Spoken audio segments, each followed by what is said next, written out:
Hi guys, hello everybody. Have a prettiest morning, have a great time to all of you and welcome to our YouTube channel that is Edumotion Tutorials, the power of education. This is a pure educational YouTube channel and we will provide you the best of the best quality and high-tech education. So please guys, subscribe our channel, like it, share it as much as you can and please comment it because your small step of a response, it will an empowerment of us and it will encourage us to provide you the best educational services. You can also follow us on Facebook, Instagram, Telegram as well as Twitter with the same brand name in India, that is Edumotion Tutorials, the power of education. So keep watching and don't forget to press the bell icon. It will provide you the new notifications and we will be glad to provide you the educational services. Okay so कल हमने एक class video में देखा था कि जो discriminant के questions थे उसमें we have seen so here one more question is there, find the value of k in 2x square plus kx plus b is equal to 0 so that they have two equal roots.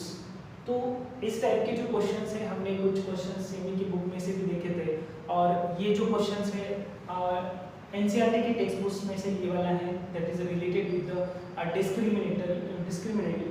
तो यहाँ पे जो है हमें k की value find out करनी है.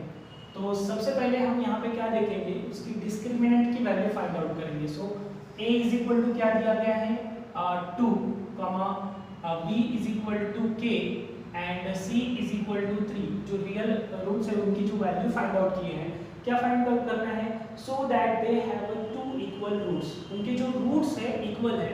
आपको पता है कि क्वाड्रेटिक इक्वेशन के अगर रूट्स इक्वल रहे तो डिस्क्रिमिनेंट की वैल्यू डेल्टा की वैल्यू कितनी हो जाती है 0 होती है. ठीक है. If the roots are real and unequal, it means value of discriminant is greater than 0. And if the roots are not real, it means that the value of discriminant is less than 0. लेकिन यहाँ पे क्या दिया है, the roots are equal. It means that value of b square minus 4ac is equal to 0 है. क्यों ऐसे? क्योंकि उनके रूट्स कैसे हैं इक्वल है और इनके रूट्स इक्वल होने की वजह से हमें b स्क्वायर माइनस 4ac की वैल्यू कितनी मिल रही है 0. So we will put the value of this terms in this and we will find out the solution. So हमें देखो यहाँ पे क्या करना है, k की वैल्यू फाइंड करनी है. तो b की वैल्यू यहाँ पे क्या है k, that is a k square minus 4 as it is लिख दिया मैंने. ठीक है. a की वैल्यू कितनी है 2 है, 2 इनटू c की वैल्यू कितनी दी है 3 इज इक्वल टू 0. ठीक है.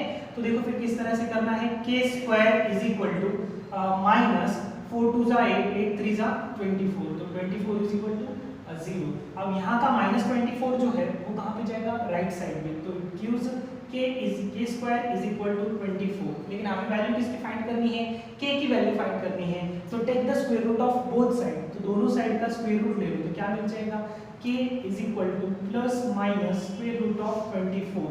क्योंकि जो स्क्वायर नंबर रहता है वो पॉजिटिव नंबर का भी रहता है और नेगेटिव भी. तो इसके दो चांसेस है, if it whether it is a plus root 24 और माइनस रूट 24.